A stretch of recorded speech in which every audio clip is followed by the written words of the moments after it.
कहानी का पूरा आनंद लेने के लिए कहानी के पहले भाग को ज़रूर देखें। उसका लिंक मैं आपको डिस्क्रिप्शन बॉक्स में दे दूंगी और साथ में कमेंट बॉक्स में पिन भी कर दूंगी, तो आप वहां से भी जाकर देख सकते हैं। बारात में मयंक और उसकी फैमिली का अच्छे से वेलकम किया गया। दोनों फैमिली खुश थे। उनका रिश्ता अब दोस्ती से रिश्तेदारी में बदल रहा है। सबके चेहरे पर रौनक थी, लेकिन मयंक कुछ घबराया हुआ सा लग रहा था। लेकिन उसके चेहरे पर किसी ने कुछ खास ध्यान नहीं दिया। सोनाक्षी कियारा को अपनी आंखों से काजल निकालकर लगाते हुए बोली, किसी की नज़र ना लगे, बहुत खूबसूरत लग रही हो, एकदम परफेक्ट दुल्हन। कियारा बोली, लेकिन मैं नाराज़ हूँ तुमसे। सोनाक्षी बोली, मयंक जीजू इंतज़ार कर रहे हैं, और अगर वो नाराज़ हो गए ना तो सोच लो क्या करना पड़ सकता है। वैसे मुझसे कुछ टिप चाहिए तो ले सकती है। कियारा ने उसे घूर कर देखा तो सोनाक्षी उसके गले लगते हुए बोली, I love you and I miss you यार। कियारा बोली, इतना मक्खन की कोई ज़रूरत नहीं है, मैं ऑलरेडी तुम्हारी तरफ से ही हूँ। कोई टिपिकल ननद नहीं हूँ जो भाभी को टॉर्चर करूँगी।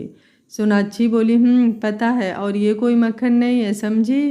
केतन अंदर आते हुए बोला, किट्टू तैयार हो गई, पंडित जी वेट कर रहे हैं। लेकिन नज़र सामने सोनाक्षी पर पड़ी। पिंक लहंगे में काफ़ी खूबसूरत लग रही थी, लेकिन आज उसने उसे नहीं देखा। वो बस कियारा को देख रही थी। आँखें अभी से थोड़ी नम हो चुकी थी उसकी।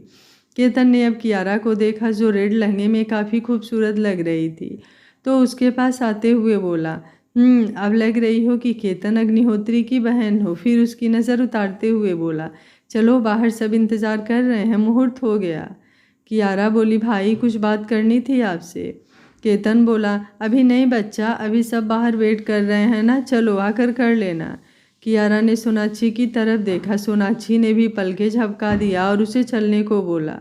कियारा अब दोनों के साथ बाहर आ गई। उसने एक हाथ सोनाक्षी का तो दूसरा केतन का पकड़ा हुआ था। बाहर आई तो सब उधर ही देखने लगे। लहंगे से ऊपर एक छीना सा दुपट्टा, फिर भी हल्का हल्का उसका चेहरा दिख रहा था। बीच में एक छोटा सा मंडप काफ़ी खूबसूरती से सजाया गया था। बिल्कुल कियारा के हिसाब से। वो सिंपल सा शादी चाहती थी, इसलिए ज़्यादा तामझाम नहीं किया गया। बाकी सब उसके चारों तरफ चेयर पर बैठे हुए थे। जिसको जाना था वो खाना खाकर चला जा रहा था।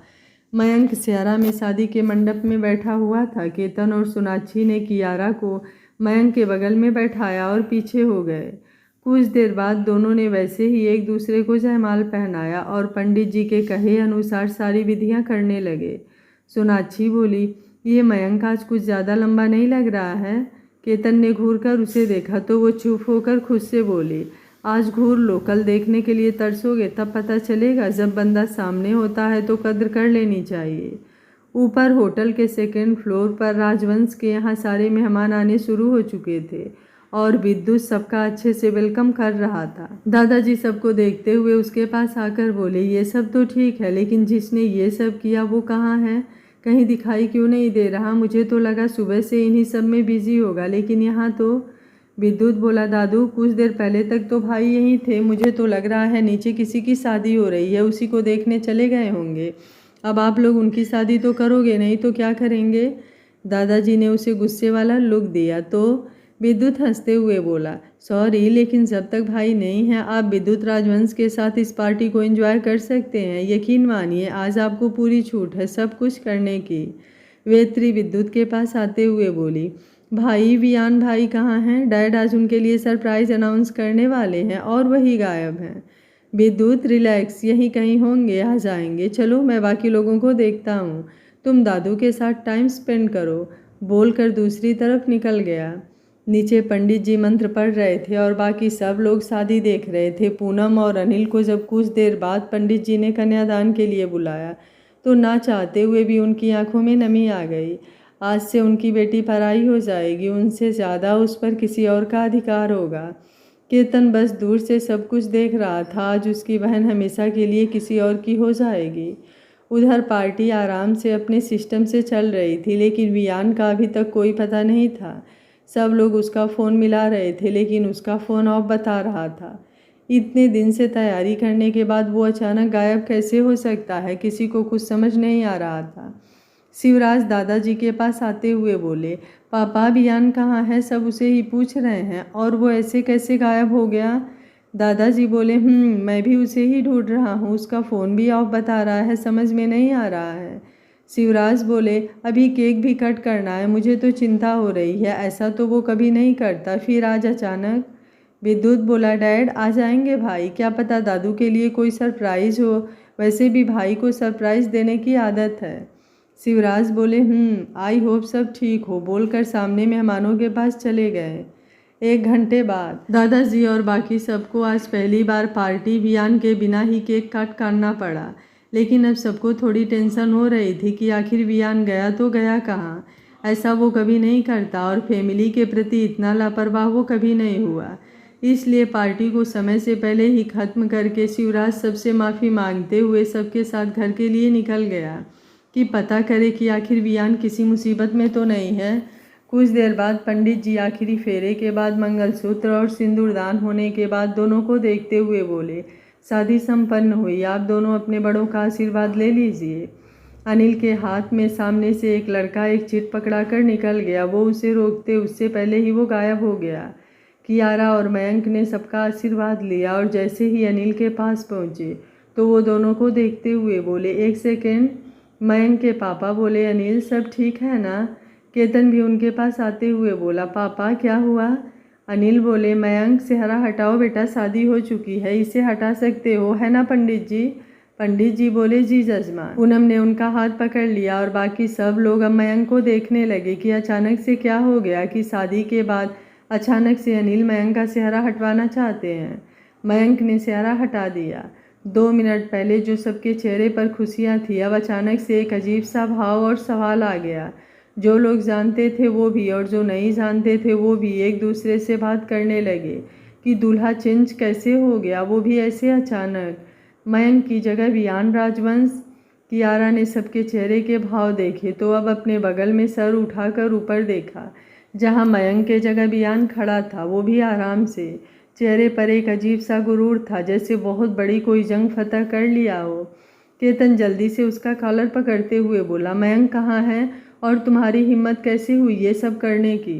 वियान उसका हाथ अपने कॉलर से हटाते हुए दांत पर दांत रखते हुए एक एक शब्द चबा कर बोला हिम्मत हुई है तभी ये सब किया है, और लिमिट में रहो वरना तुम्हारी गलती की सज़ा तुम्हारी बहन को भुगतनी पड़ सकती है। पहले ही वो एक गलती कर चुकी है जिसकी सज़ा ये है, आगे तुम उसकी सज़ा और मत बढ़ाओ। केतन उसे घूर रहा था। अनिल जल्दी से दोनों को दूर करते हुए बोले केतन शांत रहो। फिर वियान को देखते हुए बोले ये सब क्या है, तुम होगे बहुत बड़े पैसे वाले, लेकिन तुम ऐसा कैसे कर सकते हो, हमने इस रिश्ते को पहले ही ना बोला था। वियान बोला क्या ससुर जी आप भी, अरे शादी हुई है आपकी बेटी से, आपका दामाद हूँ, चलिए आशीर्वाद दीजिए बोलकर झुका, लेकिन अनिल 2 कदम पीछे हो गए। वियान बोला क्या ससुर जी आप भी ना, आपको तो खुश होना चाहिए, वियान राजवंश आपका दामाद बना है और आप नाराज़ हो रहे हैं। वैसे ये आपकी बेटी की इच्छा से ही सब कुछ हुआ है, ये आपको सरप्राइज़ देना चाहती थी।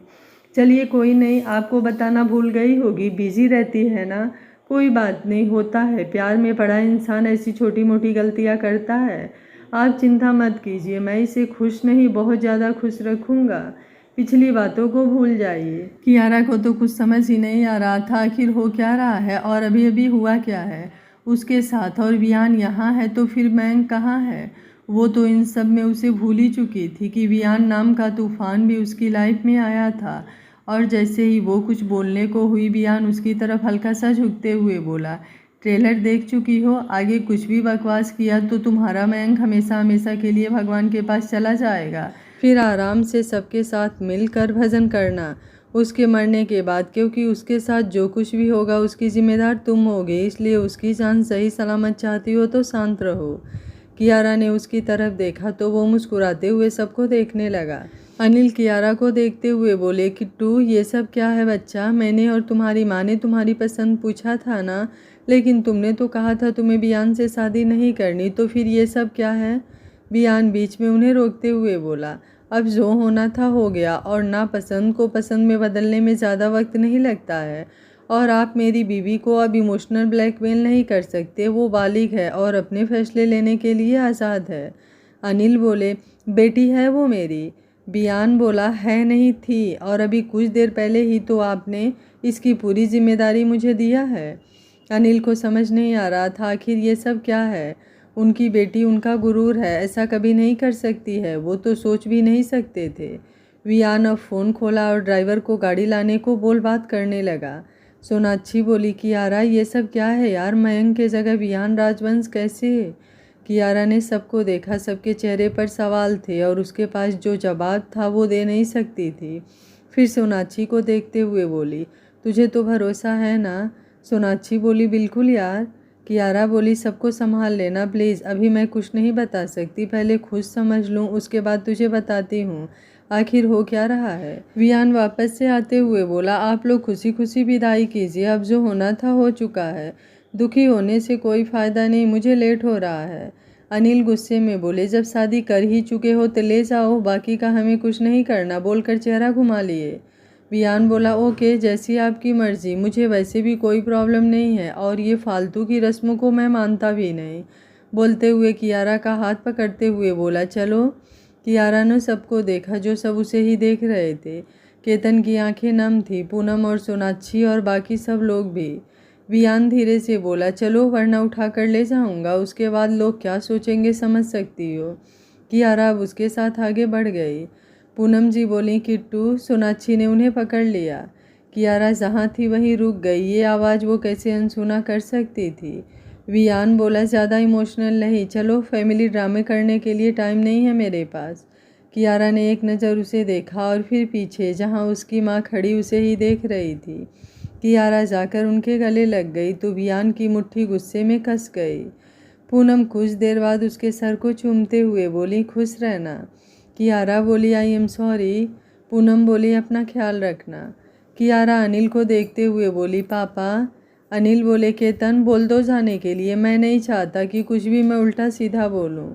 कियारा अब बिना कुछ बोले सबको बस एक नज़र देखकर वियान के पास आई, तब तक उसका ड्राइवर गाड़ी लेकर आ गया। वियान ने गेट खोला तो वो अंदर बैठ गई। वियान दूसरी तरफ से अंदर बैठते हुए ड्राइवर को चलने के लिए बोला तो ड्राइवर ने गाड़ी आगे बढ़ा दिया। कियारा पीछे देख रही थी, एक सेकंड में सब कुछ बदल गया था। रात को 2 बजे वियान घर के दरवाजे पर खड़ा था कियारा के साथ और घर पर सब लोग शॉक थे और सबसे ज़्यादा शिवराज, सौरवी, विद्युत। दादाजी के चेहरे पर इस समय कोई भाव नहीं था, या शायद उन्हें इस बात का अनुमान पहले ही हो चुका था। वियान एक नज़र सबको देखकर अंदर जाते हुए बोला, दादू आपका बर्थडे गिफ्ट, आपको यही चाहिए थी ना, इस घर के लिए ला दिया मैंने।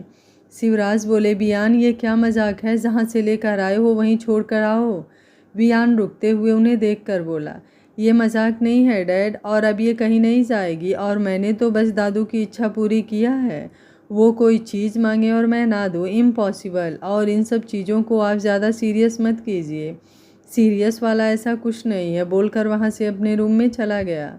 शिवराज भी गुस्से में सबको देखते हुए अपने रूम में चले गए। इतनी रात को क्या बोले समझ नहीं आ रहा था। कियारा अभी बस चुपचाप सबका रिएक्शन देख रही थी। सौरवी दादाजी को देखते हुए बोली, पापा। दादाजी सामने देखते हुए, बहू की आरती उतारो बड़ी बहू। सौरवी बोलते हुए मंदिर में चली गई और बाहर आई तब तक वियान भी वापस से आकर कियारा का हाथ पकड़ते हुए बोला, ये सब करने की कोई ज़रूरत नहीं है मॉम, और तुम चलो यहाँ से। दादाजी बोले, वियान जहाँ हो वहीं रुक जाओ, और जो बड़ी बहू कर रही है करने दो, क्योंकि तुम्हें जो करना था वो तुम कर चुके हो, हमारा कुछ तो मान रख लो। वियान बोला, लेकिन दादू ये सब करने की। दादाजी गुस्से में बोले, तो अब सब तुमसे ही सीखना पड़ेगा है ना। वियान वापस से कुछ बोलने के लिए मुंह खोलने को हुआ कि सौरवी बीच में ही बोली, वियान शांत रहो कुछ देर, और दोनों की आरती उतारकर अंदर आने को बोली। वियान कियारा का हाथ अभी भी पकड़ा हुआ था तो आगे बढ़ते हुए बोला, गुड नाइट एवरीवन, अब आप सब आराम कीजिए, डिस्टर्ब करने के लिए सॉरी, बोलकर बिना आगे किसी की बात सुने उसे अपने रूम में लेकर चला गया। सौरवी दादाजी को देखते हुए, ये सब क्या है पापा, वियान ऐसा कैसे कर सकता है। दादाजी बोले, कुछ भी समझ नहीं आ रहा है बहू, लेकिन दोनों को देखकर लग रहा है जैसे कोई तूफान आया था और इसका जिम्मेदार कहीं ना कहीं मैं हूँ। मुझे उससे कहना ही नहीं चाहिए था, और ना मैं कहता और ना आज ये सब होता। मुझे तो लगा वो बात वहीं ख़त्म हो गई, लेकिन आज समझ आया कि वियान के दिमाग में क्या चल रहा था इतने दिन से। लेकिन सौरवी बोली, अब आगे क्या? दादाजी बोले, आराम करो, सुबह देखते हैं। विद्युत बिना कुछ बोले पहले ही अपने रूम में चला गया था। उसने तो कभी इमेजिन भी नहीं किया था कि उसका परफेक्ट भाई कभी ऐसा कुछ करेगा। वियान कियारा को रूम में लाया और एक झटके से उसका हाथ छोड़ते हुए बोला, बहुत हो गई नौटंकी, अब ऐसा कुछ नहीं होगा, इसलिए आदत डाल लो। कियारा उसे देखते हुए शांति से बोली, मयंक कहाँ है? वियान हंसते हुए बोला, वो तो तब से इसलिए शांत थी, वही मैं सोच रहा था डॉक्टर साहब के हाथ पैर क्यों नहीं चल रहे हैं, मुँह भी शांत है। वेरी बैड, बेचारा मयंक, मुझे तो बहुत बुरा लग रहा है उसके लिए। फिर उसका हाथ पकड़ते हुए बोला, इतना सुंदर मेहंदी लगवाया और शादी भी नहीं हुई, लेकिन अब क्या कर सकते हैं डॉक्टर साहिबा, आपको वियान राजवंश से चैलेंज नहीं करना चाहिए था। कियारा अपना हाथ छुड़ाते हुए, मैंने पूछा मयंक कहाँ है? वियान उसे देखते हुए, मार दिया मैंने, क्या कर लोगी? कियारा उसे घूरने लगी। वियान उसे वैसे ही देखते हुए बोला, कुछ नहीं, कुछ भी नहीं कर सकती कियारा अग्निहोत्री। जिस दिन तुमने मेरे ऑफिस में आकर वो सब किया था वही तुम्हारी दूसरी सबसे बड़ी गलती थी।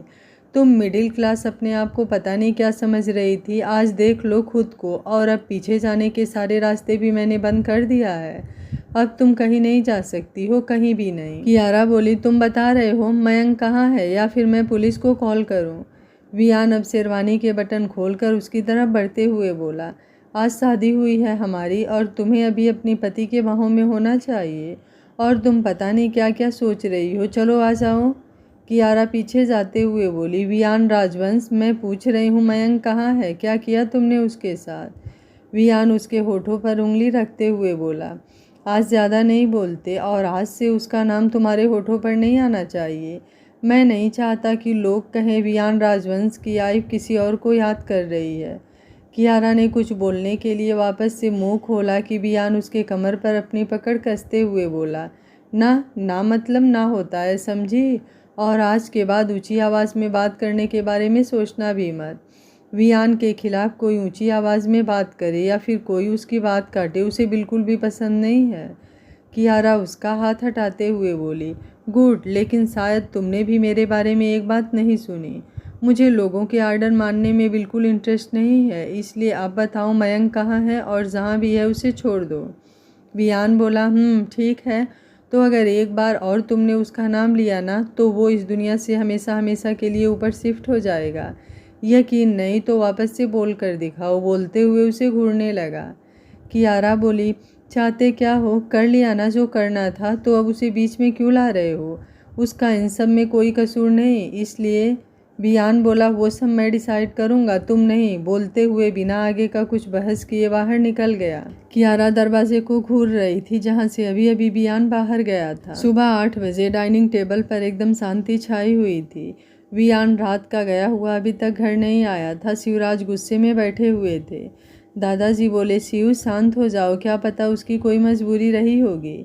शिवराज बोले, नहीं पापा, अब आप कुछ नहीं बोलेंगे। आज तक मैंने उसके हर फैसले को माना, लेकिन आज जो उसने किया मुझे मंजूर नहीं है। वो जहाँ से इस लड़की को उठाकर लाया है वहीं छोड़कर आए, इम्पॉसिबल है। सबने आवाज़ की तरफ देखा जहाँ वियान दरवाजे के पास खड़ा अंदर आते हुए बोला, अब ये पॉसिबल नहीं है डैड, वो अब यहाँ से कहीं नहीं जाएगी। शिवराज बोले, मतलब अब तुम्हें मेरी बातों का कोई मोल नहीं है? वियान बोला, है डैड, लेकिन इस बात को छोड़कर आप जो बोलेंगे मैं मान लूँगा। शिवराज बोले, लेकिन मुझे ये लड़की मेरे घर में नहीं चाहिए वियान, और अगर तुम मुझे कुछ मानते हो तो इस लड़की को छोड़ कर आओ, और कुछ भी नहीं सुनना है मुझे। इसके लिए जितना पैसा देना है दे दो, लेकिन ये लड़की राजवंश खानदान की बड़ी बहू बिल्कुल नहीं बनेगी। दादाजी बोले, शिव शांत हो जाओ, आखिर प्रॉब्लम क्या है तुम्हें, क्या खराबी है उसमें? और भूलो मत, उसने तुम्हारे बाप की जान बचाई थी। शिवराज बोले, तो एहसान ऐसे नहीं उतारते हैं पापा। ये बात जहाँ से उठी थी वहीं ख़त्म हो चुकी थी, और मैंने किसी को जबान दिया है और मैं नहीं चाहता मैं जबान से फिर जाऊँ। वियान बोला, जबान? शिवराज बोले, वियान, तुम इस लड़की को अभी के अभी छोड़ कर आओ, उसके बाद बात करना। बोल उठकर जाने लगे। वियान बोला, अब ये नहीं हो सकता डैड। शिवराज रुक कर उसे घूरते हुए बोले, तुम्हें समझ में आ रहा है कि तुम क्या बोल रहे हो? वो लड़की जो कुछ घंटे हुए है आई है, उसके लिए तुम मुझे ना बोल रहे हो? शिवराज राजवंश को? वियान बोला, उसके लिए नहीं, लेकिन शादी किया है उससे और इसलिए वो अब यहीं रहेगी और दादू की भी यही इच्छा थी और आप भी तो। शिवराज बोले, ओ कमन वियान, वो सब पुरानी बातें हैं और ये क्या बच्चों वाली भाषा बोल रहे हो? शादी, ऐसी शादियाँ रोज़ होकर रोज़ टूटती हैं और ऐसे लोग पैसे के भूखे होते हैं। जितने चाहिए उतने पैसे देकर बोल दो गलती से हो गया, उसके बाद देखना सब भूल जाएंगे। और तालियों के आवाज़ से अब सब ऊपर की तरफ देखने लगे। कियारा नीचे आते हुए ताली बजा रही थी। शिवराज वियान को देखकर अब गुस्से में मुट्ठी कस चुके थे। वियान जबड़ा भींचे उसे घूर रहा था। कियारा बोली, वाह, क्या आइडिया दिया है ससुर जी आपने। कल शादी, आज छोड़ना। वैसे इतने ही ज़्यादा पैसे ज़्यादा हैं तो गरीबों की कमी तो नहीं है हमारे देश में, खैरात क्यों नहीं बांट देते हैं आप? वैसे बताया नहीं आपके मिस्टर परफेक्ट बेटे ने कि शादी ज़बरदस्ती करके लाए हैं मुझे। इनसे शादी करने में कोई इंटरेस्ट नहीं था, ना कल ना आज और ना ही कभी है। वियान उसे घूरते हुए बोला, जस्ट शट अप। कियारा बोली, क्यों? तुम्हारी गुलाम हूँ, जो तुम बोलोगे और मैं शांत हो जाऊँगी। वियान आगे बढ़कर उसका हाथ पकड़ते हुए बोला, चलो यहाँ से। बोलते हुए खींचते हुए उसे ऊपर लेकर चला गया। शिवराज सबको देखते हुए बोले, अब यही तमाशा होना बाकी था, अब पता नहीं आगे क्या क्या होगा। ब्लाडी मिडिल क्लास लोग। बोलते हुए बाहर निकल गया। विद्युत बोला, दादू ये सब क्या हो रहा है? आपने कुछ बोला क्यों नहीं भाई को? वो किसी की ऐसे बेइज्जती नहीं कर सकते और मुझे कोई बताएगा कि आखिर इस घर में क्या हो रहा है। एक परफेक्ट बेटा, परफेक्ट बिजनेसमैन ऐसी हरकतें कैसे कर सकता है, वो भी एक लड़की के साथ? दादाजी बोले, विद्युत शांत रहो, शिव और वियान काफ़ी नहीं है जो तुम भी। बहू चाय दे दो मेरी, बोलकर सोफे पर बैठ गए। विद्युत बोला, जो मर्जी कीजिए आप लोग, बोलकर गुस्से में बाहर निकल गया। वियान ने कियारा का हाथ इतना तेज से पकड़ा था कि उसे दर्द हो रहा था, लेकिन उसने कुछ नहीं बोला। वियान उसे रूम में लाकर गुस्से से उसे घूरते हुए बोला, तुम्हारी हिम्मत कैसे हुई डैड के सामने कुछ भी बकवास करने की? कियारा वैसे ही उसे देखते हुए बोली, जैसे तुम्हारे और तुम्हारे डैड की हिम्मत हुई इतना बकवास करने की। और तुम्हें क्या लगा मयंक का नाम लेकर तुम मुझे धमकी दोगे और मैं तुम्हारी उंगलियों पर नाचूंगी? भूल जाओ, क्योंकि ऐसा कभी नहीं होगा। भले ही ये शादी तुमने धोखे से किया है, लेकिन कियारा अग्निहोत्री को डराने वाला आज तक कभी पैदा नहीं हुआ है। वियान ने उसके हाथ पर अपनी पकड़ और कसते हुए बोला, सोच लो तुम्हारे सद तुम्हारे ऊपर ही भारी ना पड़ जाए, क्योंकि अब हर वक्त तुम्हारे ऊपर मेरी नज़र रहेगी। कियारा के चेहरे पर कोई सिकन नहीं था। अभी तक वो रात के ही कपड़ों में उसे देखते हुए बोली, जो जो करना है कर लो, लेकिन याद रखना मेरे शब्द मुझ पर भारी पड़े ना पड़े। लेकिन तुम्हारा किया एक एक काम तुम्हारे ऊपर भारी ना पड़ा तो मेरा नाम कियारा अग्निहोत्री नहीं। वियान अब उसका हाथ छोड़कर हंसते हुए बोला, वाह, मेरे घर में मुझे ये धमकी, क्या बात है। रस्सी जल गई लेकिन निशान अभी भी बाकी है। चलो ठीक है, अब मुझे भी देखना है तुम क्या करने वाली हो और क्या क्या कर सकती हो। बोलते हुए टॉवल लेकर बाथरूम में चला गया। कियारा ने अपना हाथ देखा जो काफ़ी गहरा लाल रंग ले चुका था। फिर सोफे पर बैठते हुए बोली, पता नहीं क्या किया इसने मयंक के साथ, प्लीज़ भगवान वो बस ठीक हो। सौरवी अपने रूम में कुछ कर रही थी। वेत्री अंदर आते हुए बोली, मॉम, भाई ने शादी कर लिया। लेकिन किससे और ऐसे कैसे शादी कर लिया? ना बैंड ना बाजा ना बारात, डायरेक्ट शादी। सौरवी बोली, वेत्री शांत रहो, पहली बार तुम्हारे डैड नाराज़ हैं वियान से। मुझे खुद कुछ समझ नहीं आ रहा है कि उसने ऐसा क्यों किया, इतनी छोटी सी बात को यहाँ तक ले आया। वेत्री बोली, मॉम, आपको भाई की पसंद नहीं है क्या? आखिर वो है कौन? सौरवी एक गहरी सांस लेते हुए बोली, डॉक्टर कियारा अग्निहोत्री। वेत्री बोली, व्हाट? फिर 2 मिनट रुकते हुए बोली, आप मजाक कर रहे हो? सौरवी बोली, काश ये सब मजाक होता, लेकिन यही हकीकत है। और एक काम करो, ये जो साड़ियाँ बेड पर रखी हुई है उसे दे आओ और मिल भी लेना। मैंने तो अभी तक बात ही नहीं किया है, टाइम और सिचुएशन ही नहीं हुआ। तुम जाकर मिलकर देख कर आओ, वो ठीक तो है? वेत्री बोली, विद्युत भाई को पता है? सौरवी बोली, वो भी इन सब से नाराज़ हैं। वेत्री बोली, होने वाली बात ही तो है, फिर भी मैं मिलकर आती हूँ। वियान बाथरूम से निकला और एक नज़र कियारा को देखकर अपने कपड़े चेंज करने लगा। कियारा ने उसकी तरफ नहीं देखा। 10 मिनट बाद उसका दरवाज़ा नॉक हुआ। वियान कपड़े पहन चुका था। वाल सेट करते हुए बोला, कौन? वेत्री बोली, भाई क्या मैं अंदर आ जाऊं? वियान दरवाज़ा खोलते हुए बोला, आ जाओ, मुझे ऑफिस के लिए लेट हो रहा है, बोल अपना फ़ोन देखते हुए बाहर निकल गया। वेत्री अंदर आते हुए बोली, हाय डॉक्टर, मतलब? कियारा बोली, बोलो। वेत्री बोली, मतलब सब कुछ कितना अजीब लग रहा है ना? कियारा बोली, कोई काम है? वेत्री बोली, वो मॉम ने आपके लिए भेजा है, बोलकर सारा पैकेट बेड पर रखते हुए बोली। वो आना चाहती थी लेकिन मैं आ गई, तो आप फ्रेश हो जाओ, उसके बाद मैं आ रही हूँ। कियारा कुछ नहीं बोली तो वेत्री बाहर चली गई। वियान बाहर जाने लगा तो दादाजी उसे पीछे से टोकते हुए बोले, एक सेकेंड वियान। वियान रुक गया। दादाजी उठकर उसके पास आते हुए बोले, आज तुम ऑफिस नहीं जाओगे? वियान ने सिवालिया नज़रों से उन्हें देखा। दादाजी बोले, तुम उसे इस घर में रखना चाहते हो तो कुछ फॉर्मेलिटी पूरी करनी होगी। वियान अभी भी उन्हें देखे जा रहा था। दादाजी बोले, उसके ज़रूरत का ध्यान कौन रखेगा? बस घर लेकर आने से सब कुछ कंप्लीट नहीं हो जाता। वियान बोला, उसकी सारी ज़रूरतें कुछ देर में पूरी हो जाएंगी, इसके लिए मुझे यहाँ रुकने की कोई ज़रूरत नहीं है। दादाजी बोले, तुम सच में इस शादी को? वियान बोला, दादू, जो होना था हो चुका है अब, और मुझे इस बारे में कोई बात नहीं करनी है। मेरी एक मीटिंग है, मुझे लेट हो रहा है। दादाजी बोले, वियान? वियान बोला, प्लीज़ अभी नहीं, बोलकर टाइम देखते हुए जल्दी से बाहर निकल गया। कुछ देर बाद कियारा फ्रेश हो चुकी थी। उसके बाद जैसे तैसे करके उसने सौरवी की दी हुई साड़ी को लपेट लिया था, लेकिन अब उसे अपनी फैमिली की और मयंक की टेंशन हो रही थी। वो सही सलामत तो होगा ना? वियान ने उसे कुछ बताया भी नहीं। क्या किया उसने उसके साथ? उसका फ़ोन भी उसके पास नहीं है। सोचते हुए सर पकड़कर बैठ गई। कहाँ फंस गई वो आज? जितना सिंपल लाइफ चाहती थी आज उतनी ही उलझ गई है। 10 मिनट बाद सौरवी नाश्ता लेकर अंदर आते हुए बोली, क्या मैं अंदर आ जाऊं? कियारा उन्हें देखते हुए बस सर हाँ में हिला दिया। सौरवी अंदर आ गई तो कियारा एक साइड खड़ी हो गई। सौरवी उसे देखते हुए बोली, बैठो। कियारा एक साइड में बैठ गई तो वो उसके सामने बैठते हुए एक नज़र ऊपर से नीचे तक उसे देखा, जिससे कियारा अनकंफर्टेबल होने लगी।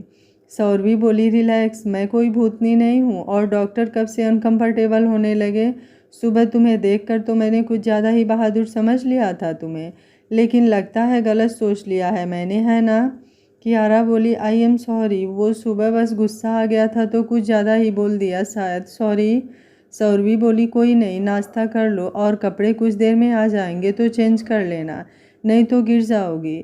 और जिसमें कंफर्टेबल हो वही पहनना, कोई प्रॉब्लम नहीं है किसी को। कियारा उन्हें देखने लगी। बेटा जैसे जानवर और बाप का विचार भी कुछ वैसा ही लग रहा था, और माँ ऐसी, उसे कुछ हजम नहीं हो रहा था। वेत्री भी ठीक ही है, दादू से भी मिल चुकी है तो वो भी नॉर्मल ही है, तो फिर क्या बस वियान ही ऐसा है? सौरवी बोली, वियान के बारे में सोच रही हो? कियारा जल्दी से बोली, नहीं, उसके बारे में सोचने के लिए ऐसा कुछ नहीं है। सौरवी बोली, फिर भी उसे बिजनेस में जीतते जीतते आदत पड़ चुकी थी, इसलिए शायद वो तुम्हारे ना को पचा नहीं पाया और अपनी इंसल्ट समझ लिया, लेकिन ऐसा कुछ करेगा हम लोगों को भी इसका आइडिया नहीं था। फिर भी इतना बुरा नहीं है वो जितना तुम उसे समझ रही हो। जिस दिन तुम दोनों एक दूसरे को जानने लगोगे समझ जाओगे। बाकी उसके डैड सिचुएशन के हिसाब से थोड़ा कभी कभार गुस्सा कर लेते हैं। कियारा उन्हें देखते हुए बोली, जैसे आज की सिचुएशन है। सौरवी बोली, शायद रात को उसे लेकर हम सब परेशान थे और उसके डैड कुछ ज़्यादा ही परेशान थे, और फिर अचानक से वियान ने आकर शादी का बम फोड़ दिया तो बस किसी ने और उसके डैड ने एक्सेप्ट नहीं किया था। तुम चिंता मत करो, मैं बात करूँगी, और सुबह के लिए उनकी तरफ से मैं माफ़ी मांगती हूँ। कियारा बोली, नहीं, इसकी कोई ज़रूरत नहीं है। सौरवी बोली, ठीक है, तो फिर जल्दी से नाश्ता कर लो, कुछ चाहिए तो बता दो। कियारा बोली, वो मुझे फ़ोन चाहिए था, मैं अपना फ़ोन घर पर भूल गई। सौरवी बोली, कोई बात नहीं, मैं वियान से बोल दे रही हूँ, वो भेज देगा। कियारा बोली, नहीं, बस 2 मिनट के लिए चाहिए। सौरवी बोली, लेकिन? कियारा बोली, प्लीज़। सौरवी उसे अपना फ़ोन देते हुए बोली, लो बात कर लो, बोलकर बाहर निकल गई।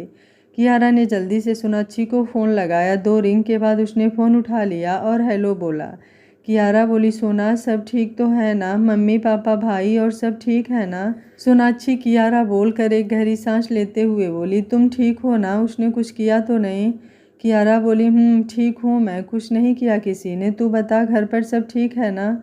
सोनाक्षी बोली अंकल सबसे ज़्यादा परेशान है और उनको लेकर, और केतन और आंटी। मैंने बात करने की कोशिश किया केतन से, लेकिन तुम तो जानती हो अपने भाई को, उसने मुझे ही सुना दिया, तो फिर मैंने कुछ नहीं बोला। तुम्हारी टेंशन है सबको और अंकल को सबसे ज़्यादा। कियारा बोली मयंक का कुछ पता चला, कहाँ है वो। सोनाक्षी बोली तुम्हें अभी भी मयंक की पड़ी है। कियारा बोली मतलब। सोनाक्षी बोली मतलब ये कि ये सब जो कुछ हुआ है ना, सब उसी का किया धरा है।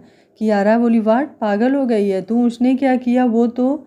सोनाक्षी बोली वो तो चूना लगा गया तुझे और हम सबको, बेवकूफ़ बनाया है सबको, और अपनी जगह वियान राजवंश को बैठा दिया। अरे नहीं करनी थी उसे शादी तो नहीं करता ना यार, लेकिन ये सब करने की क्या ज़रूरत थी। सच में मेरा तो मन कर रहा है गला दबा दूँ उसका। कियारा की आवाज़ लड़खड़ा गई, फिर 2 मिनट बाद बोली तू सच बोल रही है, ये सब मयंक ने किया। सोनाक्षी बोली ये सब मयंक ने किया है, और मैं खुद परेशान हूँ ये सब जानकर, और बाकी सब लोग भी, सबसे ज़्यादा अंकल गिल्ट में हैं कि उन्होंने क्यों भरोसा किया उसके ऊपर। कियारा कुछ देर शांत रहने के बाद बोली मैं तुझसे बाद में बात करती हूँ, बोल आगे। बिना कुछ सुने फ़ोन रख दिया। सोनाक्षी बोली प्लीज़ भगवान जी सब ठीक करना। कियारा को कुछ समझ नहीं आ रहा था क्यों मयंक ने उसके साथ इतना बड़ा धोखा किया। वो तो कल से उसके लिए परेशान थी, और उसने अनिल अपने रूम में परेशान से इधर से उधर चक्कर काट रहे थे। पूनम अंदर आते हुए बोली शांत हो जाइए वरना तबीयत खराब होगा, हमें क्या पता था मयंक ऐसा कुछ करेगा। अनिल बोले नहीं पता था इसलिए तो किया उसने, हम सबके भरोसे को चंद रुपए में बिक गया, सारी गलती मेरी है। मुझे किट्टू की अभी शादी करनी ही नहीं चाहिए थी, पता नहीं बिहान राजवंश और बाकी सब क्या करेंगे मेरी बच्ची के साथ। पूनम बोली हम मिल नहीं सकते क्या अपनी बेटी से, आखिर वो हमारी बेटी है। अनिल बोले देखता हूँ क्या कर सकता हूँ। केतन अंदर आते हुए बोला पापा आप अभी कहीं नहीं जाएंगे, और जो बियान राजवंश ने किया है ना उसका उसे हिसाब देना होगा। पूनम बोली केतन शांत हो जाओ। केतन बोला मम्मी शांत, आपको क्या लगता है शांति से सब कुछ ठीक हो जाएगा। बिल्कुल नहीं, मैंने पता किया है, कल उसके दादा का बर्थडे था और उसी में उसकी सगाई का अनाउंस होने वाला था, लेकिन उसने अपना बदला लेने के लिए कियारा से शादी कर लिया। मुझे मेरी बहन वापस चाहिए, ऐसे लोगों पर कोई भरोसा नहीं है। मैं बात करके आता हूँ, आप लोग टेंशन मत लो, मैं सब ठीक कर दूँगा। पूनम जी बोली लेकिन। केतन बोला आप पापा का ध्यान रखना, किट्टू की इन सब में कोई गलती नहीं है तो सज़ा उसे नहीं मिलेगी, बोलकर बाहर निकल गया। अनिल बैठते हुए बोले कर लेने दीजिए उसे, क्या पता वो भाई का फ़र्ज़ निभाने में कामयाब हो जाए, क्योंकि मैं तो नाकामयाब रहा। पूनम बोली कैसी बातें कर रहे हैं आप, ऐसा कुछ नहीं है, जब कोई धोखे से कुछ करेगा तो हम आखिर क्या कर सकते हैं। केतन गाड़ी के पास आया कि सोनाक्षी जल्दी से उसके पास आते हुए बोली केतन। केतन गुस्से से अंदर बैठ गया। सोनाक्षी भी अब जल्दी से दूसरे साइड से अंदर बैठते हुए बोली बात करनी थी। केतन बोला देखो बकवास सुनने में इंटरेस्टेड नहीं हूँ, इसलिए प्लीज़ बाहर जाओ। सोनाक्षी बोली कियारा ने कॉल किया था, ठीक है वो। केतन उसे देखने लगा। सोनाक्षी ने रिपीट किया ठीक है वो वहाँ पर। केतन 2 मिनट बाद गाड़ी स्टार्ट करते हुए बोला फिर भी मैं अपनी बहन को लेने जा रहा हूँ। सोनाक्षी बोली और तुम्हें लग रहा है ये सब इतना आसान है, वियान राजवंश लाने देगा तुम्हें। केतन बोला वो सब मैं देख लूँगा। सोनाक्षी बोली केतन प्लीज़ अभी चीज़ों को समझो, चीज़ों को और ख़राब मत करो कियारा के लिए प्लीज़। केतन गाड़ी को तेज़ी से ब्रेक मारते हुए गुस्से से हाथ स्टीयरिंग पर मारते हुए बोला मयंक ये सब तुम्हारी वजह से हुआ है, इसका हिसाब तो अब तुम्हें करना पड़ेगा। रात को वियान काफ़ी लेट घर आया, शायद अब तक सब लोग सो चुके थे, इसलिए किचन में जाकर पानी का बॉटल लिया और ऊपर अपने रूम में आ गया और लाइट जलाया तो कियारा बेड पर आराम से सो रही थी, लेकिन लाइट जलाने से वैसे ही आंखों पर हाथ रखे बोली मम्मी प्लीज़ लाइट बंद कर दीजिए ना, आपको पता है ना सोते वक्त मुझे लाइट जलाना बिल्कुल भी पसंद नहीं। वियान आंखें छोटी करते हुए बॉटल का ठंडा पानी उसके ऊपर डाल दिया तो वो एक झटके से उठकर बैठ गई और वियान को घूरने लगी। वियान बोला ये बेड मेरा है तो आगे से और अभी से ध्यान रखना, तुम्हें इस पर सोने की इजाज़त नहीं है समझी, और मेरे आने से पहले यहाँ से हटकर साफ कर दो, बोलकर बाथरूम में चला गया। कियारा उसे जाते हुए बस घूर रही थी, लेकिन वियान को कोई फ़र्क नहीं पड़ा। वो वैसे ही अंदर चला गया। कियारा ने एक नज़र घड़ी को देखा तो 1 बज रहे थे। रूम में सोफ़ा भी नहीं था, नहीं तो वो उसके बेड पर कभी नहीं सोती।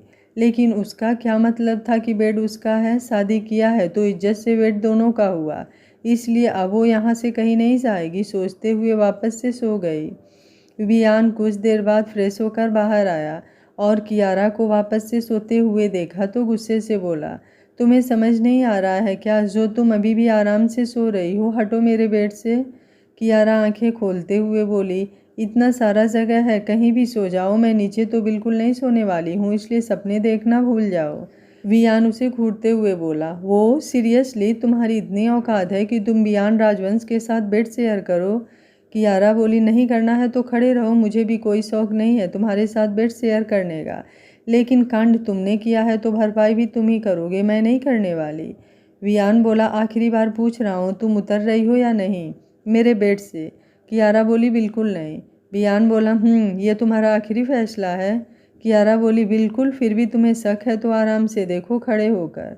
वियान किसी को फ़ोन मिलाते हुए बोला, हेलो, हाँ शेरा, एक काम करो, अग्निहत्री हाउस में आग लगा दो और ऐसा लगाना कि सुबह तक सब कुछ सिर्फ और सिर्फ एक हादसा लगना चाहिए और कुछ नहीं। पुलिस को मैं संभाल लूँगा, तुम उसकी चिंता बिल्कुल मत करो।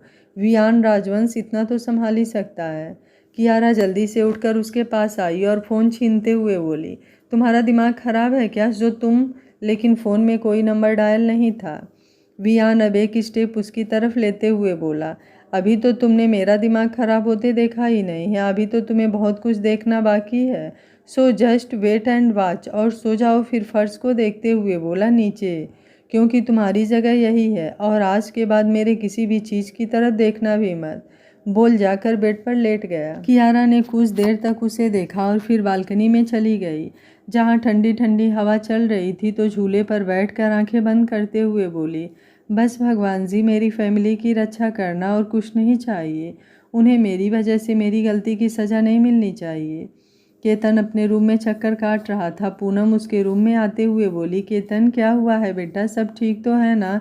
रात को इस समय तुम जाग रहे हो? केतन बोला, माँ आप भी तो जाग रही हैं ना? शायद हम सबको एक ही बात की चिंता है, इसलिए नींद नहीं आ रही है।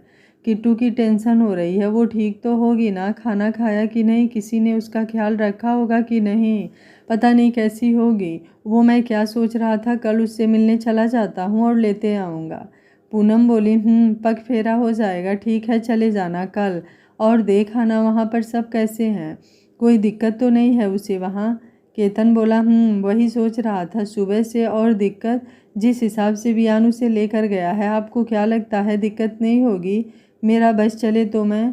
पूनम उसके कंधे पर हाथ रखते हुए, केतन शांत हो जाओ, सब ठीक होगा, और मुझे अपनी बेटी पर भरोसा है, वो सब ठीक कर देगी। केतन बोला, कुछ चीज़ें कभी ठीक नहीं होती है माँ, और एक भरोसा को टूटते और बिखरते देखा है अभी हमने, फिर भी आप भरोसा करना चाहती हैं, लेकिन अब मुझे 1% भी भरोसा नहीं है वियान राजवंश पर। पूनम बोली, पता है मुझे, तुम्हें उसके ऊपर भरोसा नहीं है, इसलिए कल जाओ और देखाओ सब ठीक है ना? केतन बोला, अब आप सो जाइए। पूनम, सोना को भी बुला लेना और उसको भी अपने साथ लेकर जाना, साथ रहेगी तो ठीक रहेगा, नहीं तो तुम्हारे गुस्से का कोई भरोसा नहीं है। और अब ना मत बोलना और सो जाओ, मैं तुम्हारे पापा को देख लेती हूँ, बोलकर बाहर चली गई। और केतन सोनाक्षी के बारे में सोचते हुए खुद से बोला, कहीं मेरे सोनाक्षी के साथ गलत करने की वजह से तो मेरी बहन के साथ ऐसा नहीं हुआ, लेकिन मैंने तो वही किया जो आगे होगा। आखिर उसकी और मेरी फैमिली में ज़मीन आसमान का अंतर है। कोई बाप एक नॉर्मल लड़के को अपनी बेटी क्यों देगा? और कहीं मेरी वजह से मम्मी पापा को किसी ने कुछ कहा तो? नहीं, मैं ये कभी बर्दाश्त नहीं कर पाऊँगा। पहले कल किट्टू से मिल लेता हूँ, उसके बाद देखता हूँ क्या करना है, बोलते हुए आंखें बंद कर लिया। सुबह 5 बजे वियान उठकर जिम में चला गया। कियारा झूले पर ही सो गई थी और वियान ने भी उस पर ज़्यादा ध्यान नहीं दिया। 7 बजे सब लोग हॉल में बैठे हुए थे। वियान अपना एनर्जी ड्रिंक पीते हुए सबके पास आते हुए बोला, गुड मॉर्निंग एवरीवन, और चेयर खींचकर बैठ गया और सामने से बिजनेस न्यूज़ लेकर देखने लगा।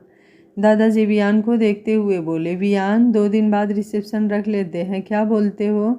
वियान बिना किसी भाव के, कोई ज़रूरत नहीं है दादू इन सब फालतू चीज़ों की, आपको शादी से मतलब था, शादी कर लिया है मैंने, इससे ज़्यादा कुछ भी नहीं।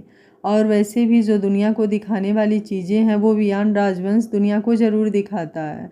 बाकी फालतू की चीज़ों को प्रचार करने में यकीन नहीं रखता हूँ मैं। आप नाश्ता कीजिए, मैं फ्रेश होकर आ रहा हूँ। और बिना किसी की तरफ देखे अपने रूम में चला गया। शिवराज बोले, पापा अब क्या कहना है आपका?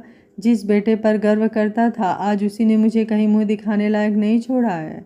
दादाजी बोले, शिव शांत रहो, ऐसा कुछ नहीं किया है उसने जिसकी वजह से तुम्हें इतना प्रॉब्लम हो रहा है। शादी ही तो किया है। शिवराज बोले, वही तो मैं भी बोल रहा हूँ, शादी किया है, वो भी बिना मतलब का, किसी को भी उठा लाया है घर पर। दादाजी बोले, कुछ चीज़ें बिना मतलब की ही अच्छी लगती हैं, और देखना एक दिन तुम्हें उसके इस फैसले पर गर्व होगा। उस दिन तुम ही आकर तारीफ करोगे उसकी। शिवराज बोले, कभी नहीं, बोलकर अपने रूम में चले गए। दादाजी सर झटक कर अपना चाय पीने लगे। वियान रूम में आया तो कियारा तैयार होकर टहल रही थी। उसे आज हॉस्पिटल जाना था लेकिन समझ नहीं आ रहा था कैसे जाए। वियान उसे इग्नोर करके बाथरूम में जाने लगा। कियारा उसे देखते हुए बोली, हॉस्पिटल जाना है मुझे। वियान रुक गया, फिर उसकी तरफ देखते हुए बोला, और ये बात तुम्हें किसने बोला कि तुम्हें काम करने की इजाज़त है? कियारा बोली, मैं पूछ नहीं रही हूँ, बता रही हूँ। वियान बोला, तो मैं भी बता रहा हूँ कि तुम इस घर से बाहर नहीं जा सकती, और अगर जाना चाहती हो तो कल तो सिर्फ एक डेमो था, हकीकत करने आता है मुझे। कियारा बोली, तुम मुझे धमकी दे रहे हो? वियान बोला, नहीं, हकीकत भी करता हूँ, और यकीन नहीं तो अपनी मर्जी करके दिखाओ। कियारा उसे घूरते हुए बोली, तुम मुझे कैद नहीं कर सकते। वियान भालों में हाथ फेरता हुआ, वो तो तुम्हें वियान राजवंश से पंगा लेने से पहले सोचना चाहिए था, अब कोई फ़ायदा नहीं है, बोलकर अंदर चला गया। कियारा कुछ बोलती कि दरवाजे से आवाज़ आई, भाभी नीचे कोई आपसे मिलने आया है, शायद आपके भाई।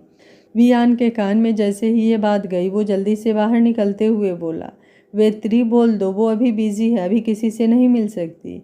वेत्री ओके भाई बोलकर चली गई। कियारा ने कुछ बोलने के लिए मुंह खोला लेकिन वियान उसके मुंह पर हाथ रखते हुए बोला, गुड गर्ल, शादी के बाद अपने पति के साथ बिजी हो, कोई बड़ी बात नहीं है, तुम्हारा भाई समझ जाएगा। कियारा उसका हाथ हटाते हुए बोली, बिजी माई फुट, हटो, मुझे मिलना है। वियान उसका हाथ पकड़कर अपने पास खींचते हुए बोला ना, नहीं मिल सकती, मतलब नहीं मिल सकती, किसी से भी नहीं, जब तक मेरी इजाज़त ना हो। केतन 1 घंटे तक इंतज़ार करने के बाद बाहर चला गया। सोनाक्षी उसके पीछे पीछे आते हुए बोली, देखो शांत रहो, क्या पता सच में वो बिजी हो। केतन उसे घूरते हुए बोला, you are out of your mind, मैं अपनी बहन को जानता नहीं हूँ क्या जो तुम? सोनाक्षी बोली, जानते हो, इसलिए शांत रहो, बाकी सबसे तो मिल लिए ना, और मुझे तो सब नॉर्मल ही लगे। केतन आकर गाड़ी में बैठकर गाड़ी स्टार्ट करते हुए बोला, बाकी सब ज़रूरी नहीं थे, जो ज़रूरी थी वही नहीं मिली, तो इन सब का कोई मतलब नहीं है। सोनाक्षी बोली, समझ रही हूँ मैं, लेकिन। केतन अब बिना कुछ बोले बस गुस्से और बेबसी में गाड़ी आगे बढ़ा दिया। वियान ने फ़ोन करके पता किया। केतन चला गया तो एक नज़र कियारा को देखकर सीटी मारते हुए बाथरूम में जाने लगा। कियारा पीछे से उसे घूरते हुए, खुश हो जाओ, लेकिन याद रखना ये खुशी ज़्यादा देर तक नहीं टिकेगी, बहुत जल्द मैं यहाँ से बाहर मिलूँगी, उसके बाद तुम मुझे कभी कैद नहीं कर पाओगे। वियान बोला, वो तो वक्त बताएगा, बोल एक आंख दबाकर बाथरूम में चला गया। कियारा गुस्से से उसके कपड़े फेंकते हुए रूम से बाहर निकल गई। विद्युत अपने रूम से बाहर जा रहा था लेकिन कियारा को सामने से परेशान देखा तो रुक गया, लेकिन अब समझ नहीं आ रहा था कि कैसे बोले और क्या बोले, कहीं वो उसे कुछ गलत ना समझ ले। फिर भी हिम्मत करके बोला, गुड मॉर्निंग। कियारा ने एक नज़र उसे देखा लेकिन बिना कुछ बोले बस आगे बढ़ गई। विद्युत उसके पीछे पीछे आते हुए, आप परेशान हैं, मतलब कोई प्रॉब्लम है तो आप मुझसे शेयर कर सकती हैं, क्या पता कोई। कियारा रुक कर उसे देखते हुए बोली, नहीं, और अगर होगी तो मैं खुद उसे हैंडल कर लूँगी, पूछने के लिए थैंक यू। विद्युत बोला, सॉरी, वो मैं। दादाजी ने दोनों की आवाज़ सुना तो कियारा को अपने पास आने को बोल दिए। कियारा अब उन्हें गुड मॉर्निंग बोलकर उनके पास ही बैठ गई, लेकिन चेहरे पर परेशानी साफ साफ दिख रही थी। दादाजी बोले, कियारा कोई दिक्कत तो नहीं है बेटा, आपके भाई आए थे और आपको लेकर जाने को बोल रहे थे, लेकिन वेत्री ने बताया कि आप बिजी हैं, तो फिर।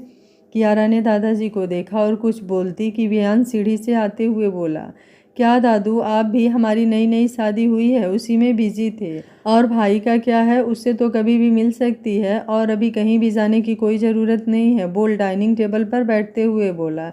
मॉम, मेरा नाश्ता लगा दीजिए, लेट हो रहा है मुझे ऑफिस के लिए। वियान की बात सुनकर कियारा वीरान को घूरने लगी और वियान उसे घूरते हुए देखकर मुस्कुराने लगा।